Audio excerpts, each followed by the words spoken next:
Hey everybody, Not welcome to freaking JJ. Wow. Okay, welcome to another video on Universus Studios. I'm Barrett. I guess the obligatory host of this show. Joining me is Mark. Right next to me, up in the corner is JJ and Chirs Bromley. You're joining us once again. Welcome back. How are you doing? I'm not wearing any That's pants. okay. Me I'm neither. obviously not Yeah. wearing a real shirt, so it's okay. So today we're going to be discussing a different kind of meta topic, as we kind of did with Noob Sabat the other day, which would be really interesting to kind of get some updates on that because we've been in a few tournaments now with Noob Sabat being legal. But that's not what today's about. Today is about decks with low numbers of attacks. And this is mainly something that's been brought up in today's kind of meta environment because of characters like Princess and the Pea coming out. The low attack deck for Voldo is one we'll be talking about, and then we'll also be talking about some other ones along the lines of I'm already losing it. The Cassandra deck that Mark won Worlds with, his kind of updated version of that deck as well, and a plethora of other characters that kind of fit into this category. And basically, the whole point of this discussion is to decide, is this good for the environment? This is not how UFS really used to be played in the most recent past. I know there are times, if we go way, way back to Grey Wars, this is a way that the game used to be played. But the decks that we're seeing nowadays with these low number of attacks are not Grey Wars decks. They're not like wall, stall, do this for X amount of turns. They're still Except for going to, Cassandra. yeah, except for Cassandra. They're still decks that are going to end the game, if not like turn one or turn two. You wait a few more turns at turn three or four. So that's kind of the environment we're going to talk to. This is actually a topic that Mark brought up, so I'm kind of going to really let you open it up, and then I'll just kind of facilitate basically. Oh man, don't open it up with me. I'm too tired. It's been a long quarantine. Okay, well then how about I ask you the question? How about I ask you the question of what do you think of these low attack decks? You've been playing one recently. You played one at Worlds. And I assume you have some opinions on Princess and the Pea.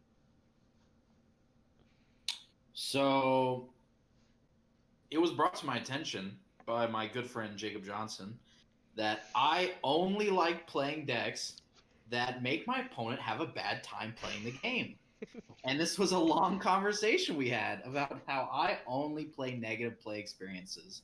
And these are what they are. These are negative play experience decks. And so I love that they exist in the game because I love playing them.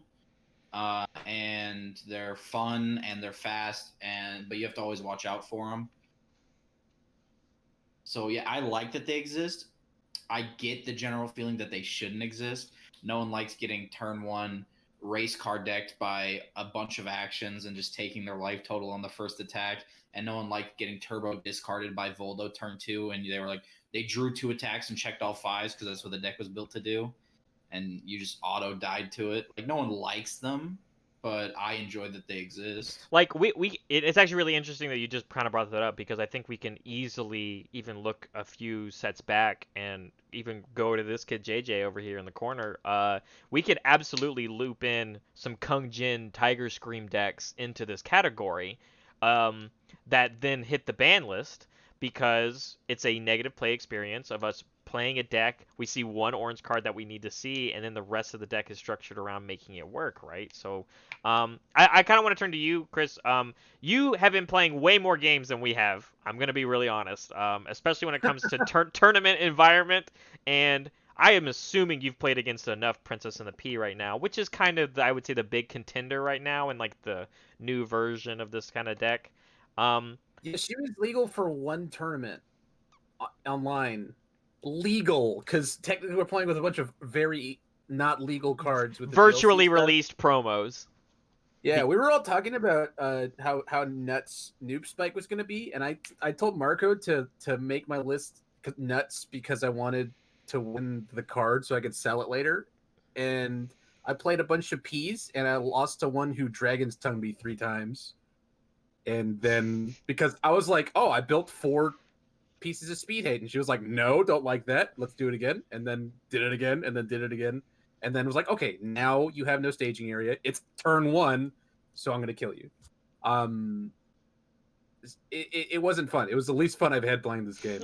And I Oh, played no. Marco. I played JJ's Cassandra deck like 8 times before Worlds. And That's that right, was I a heard about tough that. game compared to- And then I played Marco playing the Cassandra deck at Worlds second round, right after he told me that he put a bunch of tech in for my Quan deck. Are you talking about me? We cut out. Yeah, he's talking about you. I was talking about how you walked up to me and told me that you had some spice specifically for me because I was going even against the Cassandra deck. It was I pretty put all the spicy. spice in that deck. It was good, and he checked it immediately when he needed to. But I mean, it depends. Like I think that decks like that need to walk a fine line. Like they need to be on a razor's edge where they could die at any moment. And if they aren't easily answered, then they shouldn't exist. Right? I think my opinion is I think every deck in any card game, there needs to be some sort of risk to this huge reward that you're trying to take, right? And Right. if the reward that you're trying to reap is I can get away with playing less attacks in my deck for a game like UFS, the reward stacks up to being my other cards in my deck are so strong that I don't need to be playing a bunch of them. And because I'm playing not a bunch of them, my checks are crazy good.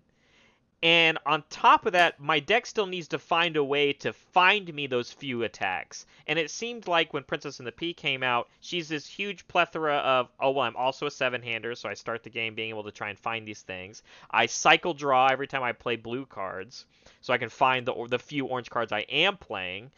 And she just finds a way to play out her whole hand because of that kind of scenario. Her other ability is stack your checks. Yeah, so stacking the top 4 cards, which matters, which is the most versatile, and most, or I guess volatile is the word I should use. The most volatile part of the turn is when you slam You that can't fail first. your kill turn. Yeah, Mm-hmm. it says I am passing this kill turn no matter what. Whereas Yeah. JJ and I came from the era, just go back to Bebop phase, where we went down to Las Vegas and we were like, let's play a deck that Big shot.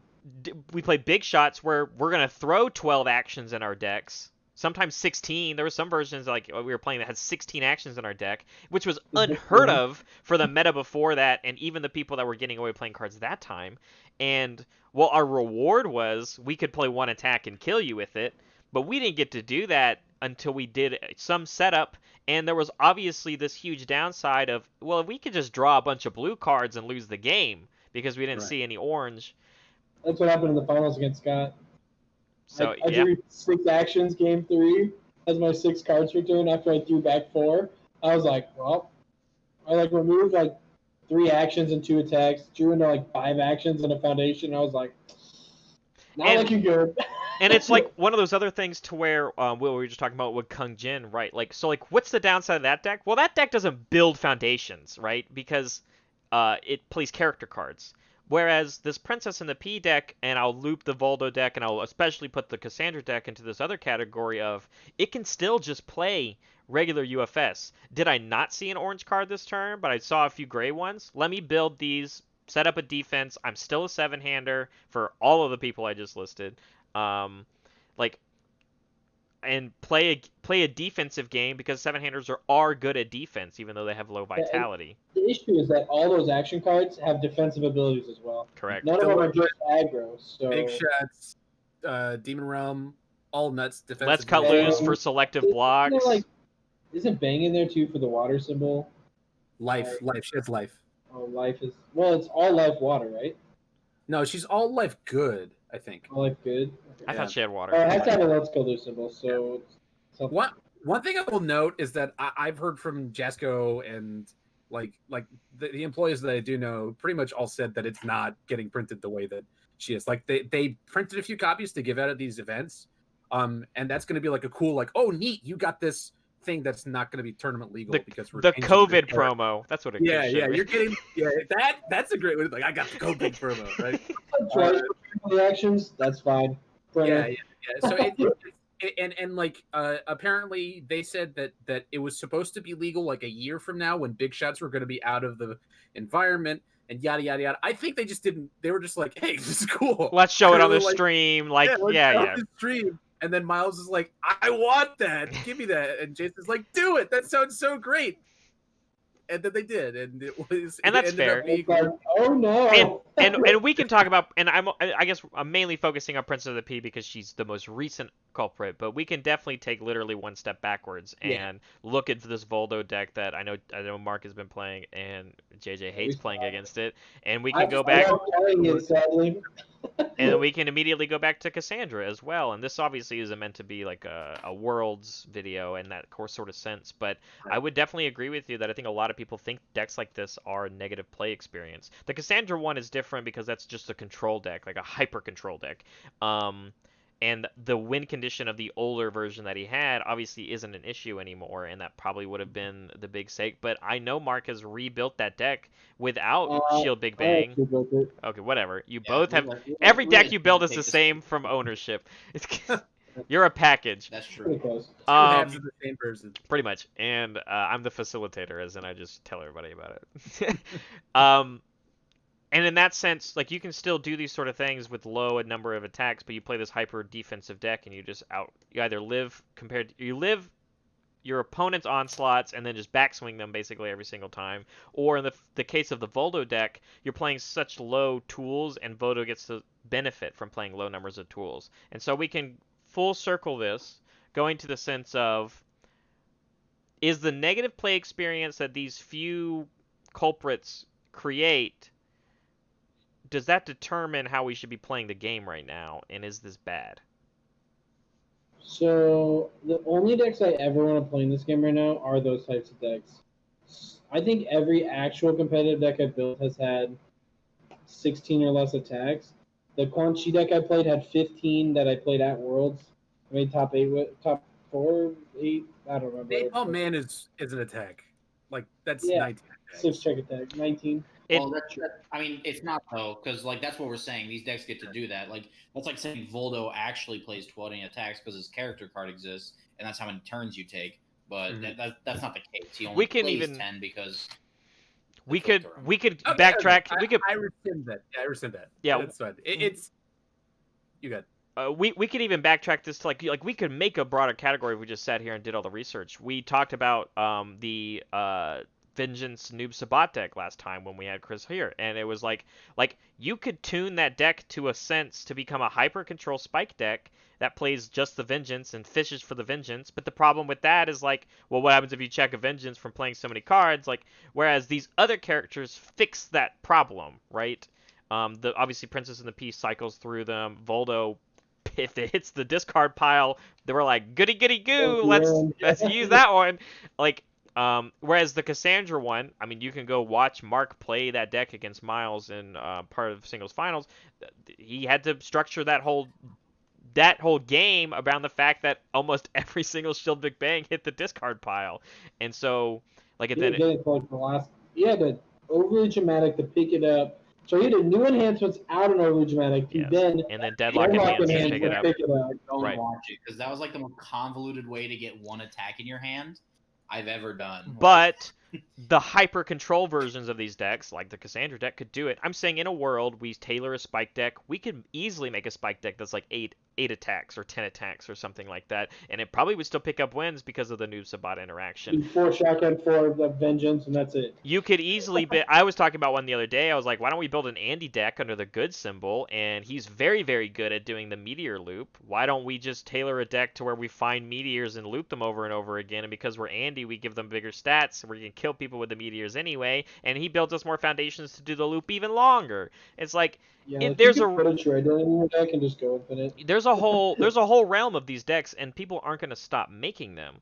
And immediately on top of my head, it's like Fatality seems like a really good answer for these decks because you slam it and then you can remove the few attacks that they have in their deck. But there's normally some sort of way in these decks to save it, right?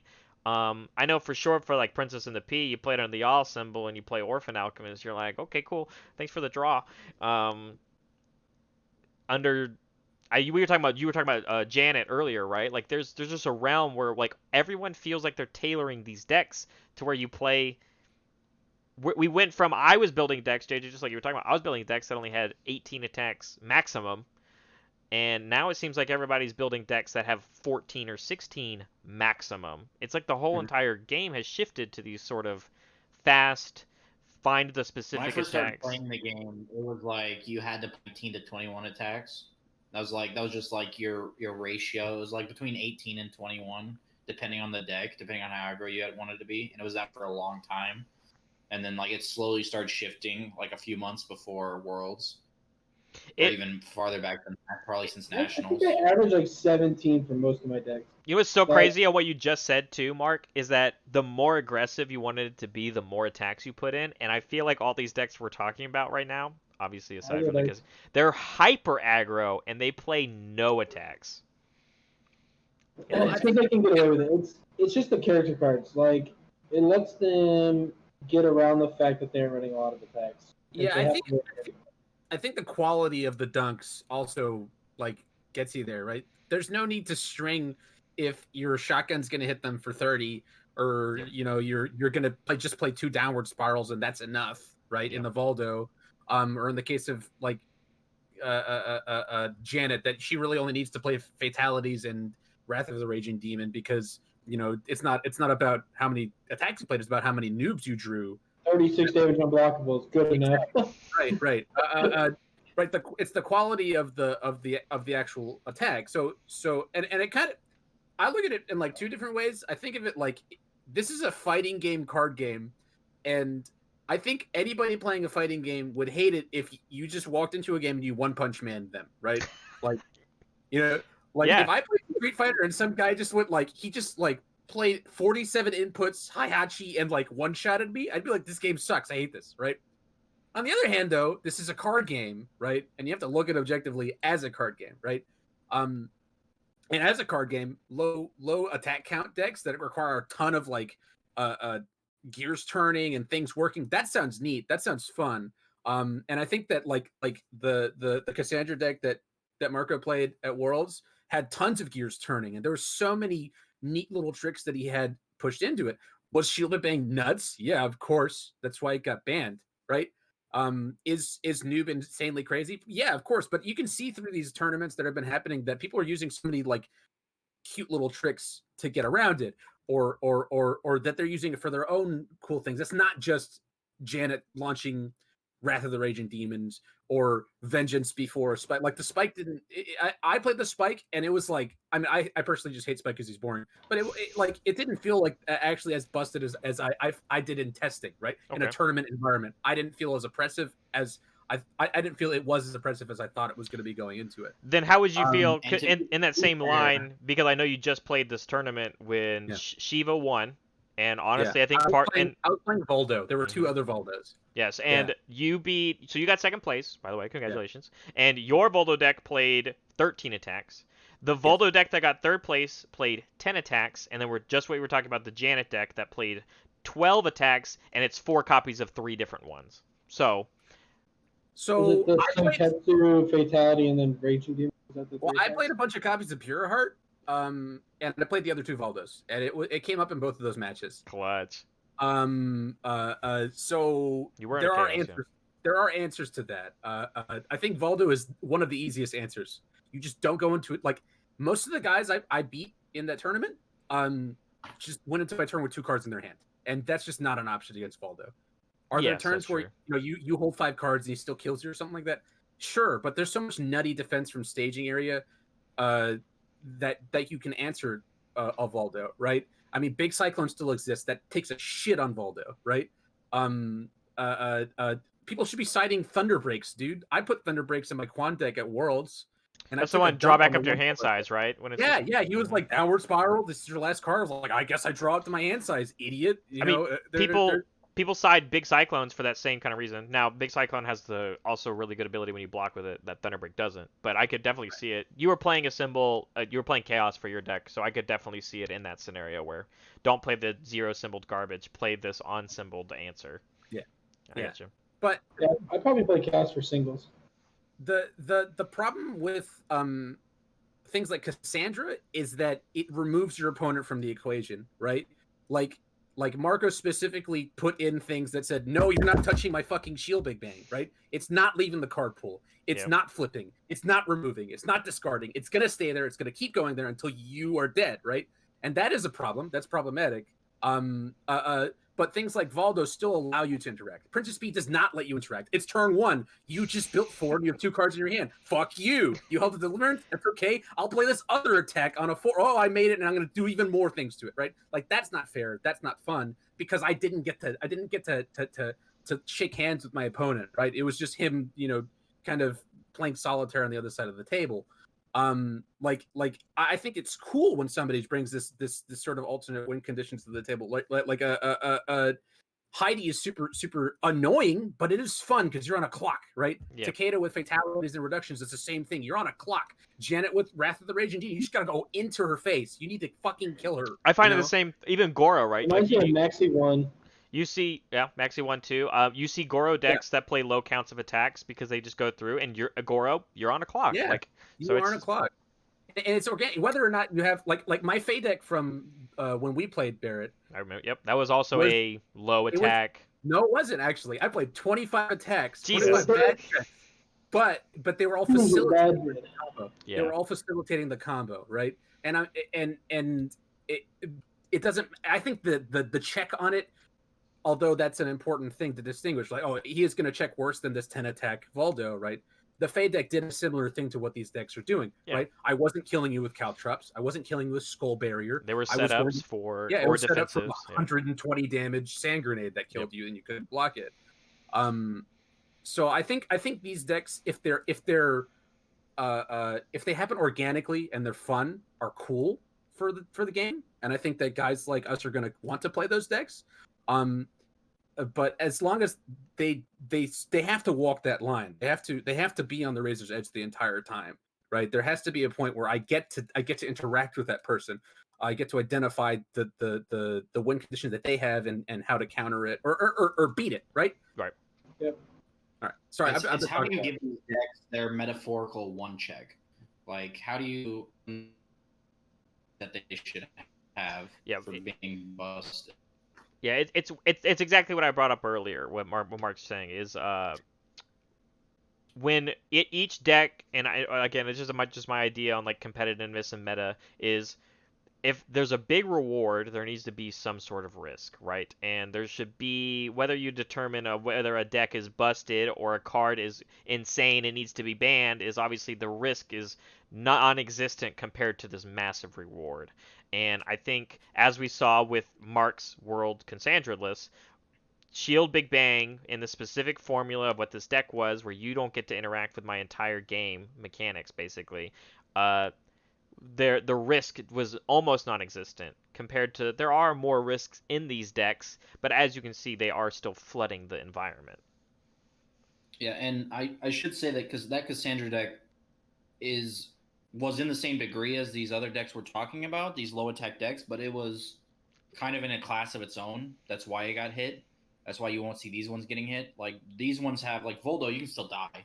Like, you have 19 health, and sometimes the defense isn't there, or you don't see the pieces, or you still need to set up. Even though it's not a lot of setup, you have to set up a little. Like, the Cassandra deck just did not die. Like, it was almost impossible. Like, Voldo auto loses if you don't see an attack card in 2 turns. Yeah. That's true. Yeah. If you don't see one attack card in 2 turns, you can't do anything. Either hand or discard. So. Yeah. That one said, I'll sit here for an hour. You're not going to be able to play the game against me. And when I see my one piece, there's nothing in the game you can do about it. And that's what made it a negative play experience. Are these decks of the same caliber of negative play experience? And where do we draw that line? Like, I think right, Princess is probably the only one that does hit that level of unfairness. I would get rid of Voldo after playing him. Over Princess and the P as of right now? Pretty close. No, not over it. No, I haven't played Princess and the P or played against it, so I couldn't give you like an honest opinion. But out of all the decks I have right now, like, I would not want to see Voldo at a tournament. Like, that's not a personal preference. It's a negative play experience for people playing against it. And as much as I love playing that deck, it's negative for the community. Mm. Like, playing a character standard list with 14 attacks, it's really good. Yeah. That's the thing is I think it's more so, and I think kind of what the group consensus is like, I think people have really taken a big favoritism over these types of decks. Like it feels really good when you play a deck that has low attacks because you can do some way better math on checking for when you have to play real UFS. And then when you get to play crazy busted UFS, you don't care because you're playing crazy busted UFS. But it makes it to where these older scenarios where you're like, well, okay, I didn't draw any orange here, and I play a bunch of orange cards, so now I got to figure out what's going on, and that almost doesn't exist. And so I will say, and as the sum up I was trying to say is, as we move forward, I think like times are a changing, and as these characters and attacks are at these levels where we can get away with playing lower numbers in specific characters, I do agree that there should be a field where these kind of decks exist, just as like we've said in the past with Heidi, as you were talking about, and now we can look at characters like Voldo and Princess and the Pea, but as it could change, obviously. But still, characters like Goro, right? I think the realm will exist, and I think people will keep building these kinds of decks, and so people have to adapt and cater to them. And who knows, maybe we'll see at the same time, we'll see a new Bomb Man where people do the opposite, and they play a ton of attacks in their deck. 40 attacks. Oh, So Well, I that mean, Bomb Man deck was sick. Hellfire Pale Mid decks are certainly not playing 12 attacks, right? They're playing like 25 plus, and a lot of them are terrible checks, right? Yeah, you're right. I think that a lot of the Andy players are playing like 20 plus attacks because he can go in that hard. That one's 19. I'm playing. I'm not saying they don't exist. We're just saying like these decks. They feel like they're overshadowing if them. If I can kill you with 12 attacks, why would I ever play 20? Well, so the answer is consistency, right? Like if you play a deck that is capable of stringing you any turn of the game with good attack quality, they're going to consistently get that turn 2 or 3 more often than you will. And in a tournament environment, they might do better.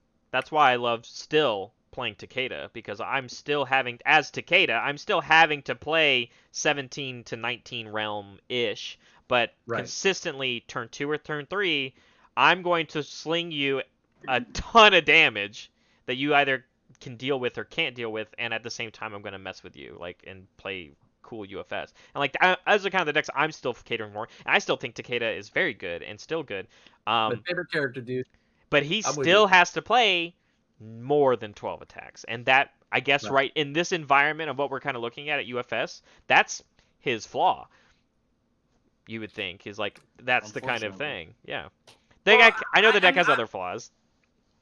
I think you guys are 3 really incredible players who are very, very good at deck building, and so your brains are at this point where you're seeing this and you're like, how do I counter it? And I want to play this big brain Galaxy Brain deck, and you're not playing it into you're not playing into these tournaments where people are just like, fuck it, dude, I'm gonna roll 6s on you, and it is frustrating when you're playing one of these. Like I watched out playing that Janet deck with Wrath of the Raging Demon because people just turn 2'd me with ridiculous strings, and that just happens. That just happens sometimes. Yeah. So I think as long as I don't think it's a player problem. I think it's a design problem, right? As long as Jasku keeps an eye on it and like they design in the future in a way that can support both ends of the spectrum, both the people who want to play like Nightmare trying to just oonga boonga at your face, right? Turn 2 and 3. And also the Mark Tyners and JJs out there that want to play 8 attack Valdos and like or how many attacks were in your Talon deck? That Talon deck was hilarious. The one you like fever dreamed at World 27. It was 83 cards, and I decked out every game I played. That's what I'm saying. I think that being able to support both ends of this is a design thing, right? Yeah. Like if a player breaks it, like Josh did with the Princess and the Pea list that he made for the Legendary Wolf Games tournament, it's not his, like no one should be mad at that guy for breaking the character. Like nobody's mad at Marco for breaking Cassandra and he broke Shield Big Bang. Thank you. Hold on. Shield Big Bang. Sorry. breaking Shield Big Bang. Right. It's a design thing. Like obviously that card was flawed. They needed to dial it back a little bit. So I would say that maybe dial back the tone of some of these nutty attacks, and the character quality is so nuts that like Valdo can just do that. He can't just sit there with low attack. So pick up an attack for free every turn. Yeah, I think that 7-8.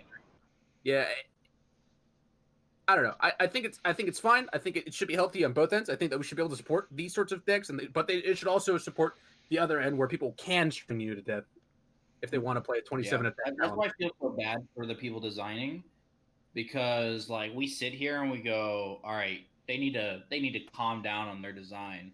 These cards are nuts. And then every time a card comes out, we're just sitting there. We're like, man, this card is dog shit.